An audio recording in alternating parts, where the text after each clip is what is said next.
Hey, what's up everyone? Josh Quinones here, and today I want to talk about the Samsung Galaxy Note 20 Ultra. So we're coming up on about a year now since I've gotten this device, and I have been getting the questions, like how's the phone been holding up? What's performance like now? And do I still think it's worth it to buy this phone 1 year later? Well, instead of wasting your time and making you wait till the end of the video, I'm just going to tell you guys right now, right off the bat, I am not letting go of this phone right here. Yes, of course, I still think this phone is worth it even 1 year later, especially right now. You can get this phone for around $600, I believe, with an eligible trade-in. So if you have something like the Galaxy Note 10 Plus, you've been thinking about trading it in for the Note 20 Ultra, well, right now is the perfect time. That way you can get a great deal out of it. And I mean, you might as well, since it looks like we aren't even getting a new Note device this year. And when I heard that, honestly, I was a little bit heartbroken. I was a little bit bummed out when I heard we might not be getting a new Note device this year, because I am a huge fan of the Note series. And I know we now have S Pen compatibility with the S21 Ultra, which is another great phone. But I mean,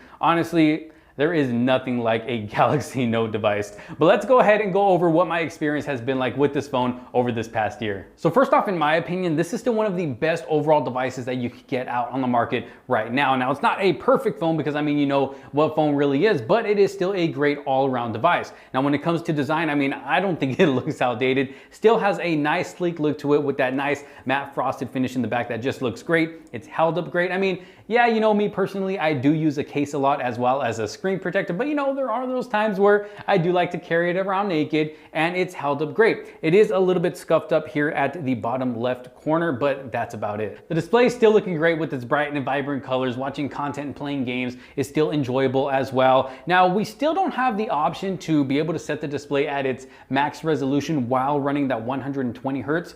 If you do want to run that 120 hertz and get that super smooth experience, then we're still stuck at 1080p. Now, for me, honestly, it's not really that big of a deal anymore. I mean, yeah, it would have been nice, to have everything maxed out, but the display is still looking great and we're still getting that super smooth experience. And speaking of a super smooth experience, this phone still performs like a beast. And if anything, it's gotten a lot better because of all the updates throughout the year. I mean, it's been handling everything that I throw at it, whether I'm just, scrolling through the phone, doing simple tasks, watching videos, checking my social media, playing games, or even editing all of my 4K videos that I've been uploading to the channel since I've gotten this device. Now, yeah, sometimes I'll use my S21 Ultra or my Z Fold 2, but for the most part, all of my videos are being edited on my Note 20 Ultra. And one huge reason for that is SD card support. So I can record my videos on my Sony camera, then once I'm done, just pop that SD card out of the camera, throw it in my Note 20 Ultra, and just start editing videos that way.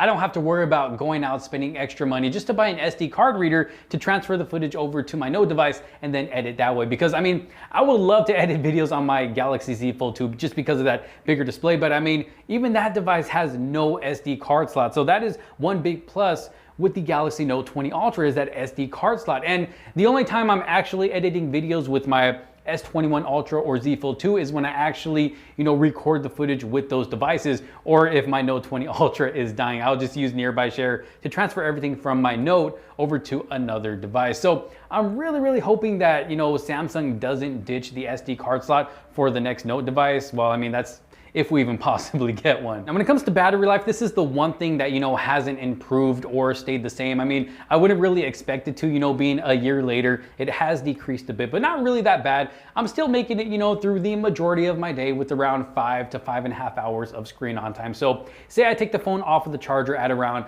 5 a.m. and then later on around 6:30 p.m. is when I'll find myself throwing it back on the charger if I do want to continue using it, later into the night. So battery life has decreased a bit, but like I said, not that bad, especially for someone who is always on their phone. Now, when it comes to the one thing that makes a Note device, yes, the S Pen, it's actually held up very, very well. Now, of course, this is really going to depend on how well you take care of it, because it is of a plastic build, so there is that slight possibility of this snapping in half if you're really not too careful. But for the most part, it has held up very well. And I mean, this is going to be one of the main reasons that you even buy a Note 20 Ultra, or pretty much any Note at that. There is a lot that you can do with this S Pen right here. Me personally, I don't use all of the features that it has to offer, but it definitely comes in handy. If I want to make a quick trip to the store and write down a quick list, I can just pull the S Pen out with the screen off, write down my list or whatever I want, pop it back in, and it will automatically save the note. If I'm reading something online and want to copy some of the text I'm reading, I can use Smart Select to highlight the text I want and it will copy it for me. And one of my favorite features, using it to take pictures or video, because this does have Bluetooth capability. So if you want to take a big family photo and make sure no one is left out of the picture or has to start a timer, you can easily use the S Pen to take a picture from a distance. That's what the little button is for. And you can also use air commands to switch between camera modes and the front and rear camera as well. So definitely some cool stuff going on there. And then of course, there's just so much more that you can use this S Pen for.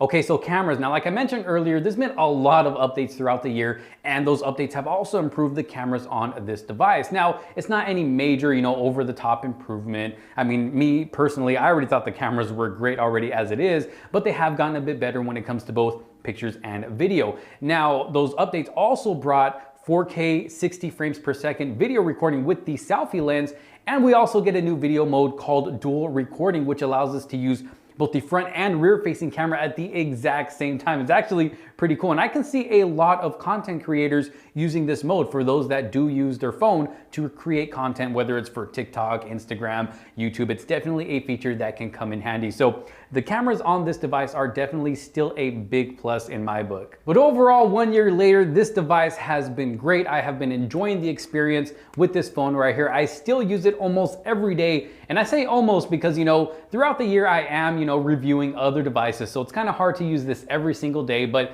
whether it's my main device for that day, secondary device, or whether I'm just using it to edit a video, I am still always using this phone. It's here, I'm using it, I absolutely love it. Like I said, I am not letting this phone go unless, of course, Samsung decides to surprise us with a new Note device. But overall, I've definitely been loving this. If you have one for yourself, how has it been treating you? How has it held up for you? Let me know down in the comment sections below. I would love to know your thoughts. Do you agree with me? Do you disagree with me? Let me know. Thank you all so very much for watching. If you did like this video and find it helpful, make sure to give it a huge thumbs up. Don't forget to subscribe, hit that bell for notifications so you don't miss out on any other future videos to come. Thank you all so very much for watching. This is Josh Quinones. I will see you on the next one. Peace out.